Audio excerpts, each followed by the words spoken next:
کہ جب اپنی ذاتی ضرورت, یہ تو تصویر حرام ہے اسلام میں, اس میں دو رائے نہیں ہو سکتی, لیکن میرے بھائی پھر دبئی جانے کے لیے بھی تصویر کیا ہے؟ حرام ہے.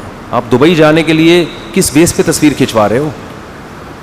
آپ کا دل چاہ رہا ہے تھائی لینڈ گھومنے پھرنے جاؤ, انجوائے کرنے, تصویر کھنچوانی پڑے گی کہ نہیں پڑے گی؟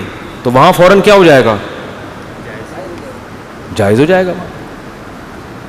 تو یہ جو ارننگ ہے اس میں بھی ہم یہی کہتے ہیں بھائی ایک چیز, وہ جو کمپنی جو آپ کو ایڈورٹائز کے پیسے دے رہی ہے وہ پروڈکٹ کو پروموٹ کرنے کی دے رہی ہے, اس میں جو میوزک آ رہا ہے یا اور جو کچھ خرافات آ رہی ہیں وہ اس کی ضمن میں ہے. تو آپ کے مشورے سے اگر ایسا کر رہے ہیں تو گناہ ہوگا, نہیں کر رہے تو جیسے شیمپو کی بوتل پہ آپ کا اختیار نہیں ہے ایسے ہی اس ایڈورٹائز پہ بھی آپ کا اختیار نہیں ہے. تو جو ارننگ کر رہے ہیں نا یوٹیوب سے, جن کو موقع ملتا ہے چینل بنا کے مونیٹائز کرنے کا, وہ کسی کے فتوے کو نہیں پوچھتے, کہتے ہیں بالکل صحیح ہے. لیکن جس کا یہ کام نہیں ہے وہ کیا کرے گا؟ بیٹھ کے کیڑے نکالتا رہے گا. تو ٹیلی ویژن کا بھی ایسا ہی ہے. اب جو لوگ ٹی وی میں مثال کے طور پر ایک نیوز اینکر ہے, وہ خبریں پڑھ رہا ہے, سارے علماء یہ کہتے ہیں اس کی تنخواہ کیا ہے؟ حلال ہے, کیونکہ وہ نہ ڈرامہ بنا رہے ہیں نہ فلم ہاں سری حرام کام نہیں جائز ہو جائیں گے زمانے کی وجہ سے, کیونکہ آپ کہیں کہ چونکہ کفر کا غلبہ ہے تو اگر تھوڑی سی ہم نے پی لی تو کیا جا رہا ہے اس میں. مفتی صاحب نے کہا تھا چلتا ہے, یہ ہم نے شراب بیچنا شروع کر دی, وہ تو عین شراب تو حرام ہے نا.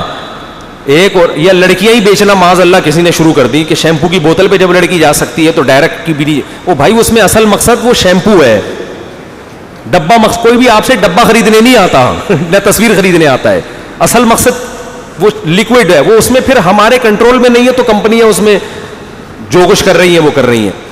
تو بالکل اسی طرح یوٹیوب کی ارننگ کا بھی ہے, وہ جو آپ کو اس میں پیسے مل رہے ہیں وہ لڑکیوں کو پروموٹ کرنے کے نہیں مل رہے. وہ بھی لڑکی کوئی شیمپو کی بوتل لے کے آ رہی ہوگی وہاں پہ بتا رہی ہوگی, تو کمپنی اپنی ایڈورٹائز کو پروموٹ کرنے کے پیسے دے رہی ہوتی ہے, آپ اپنی پروڈکٹ کو پروموٹ کرنے کے پیسے دے رہی ہوتی ہے, تو اس میں حرام کی آمیزش ہو رہی ہوتی ہے, یعنی حرام نہیں ہو جاتا وہ.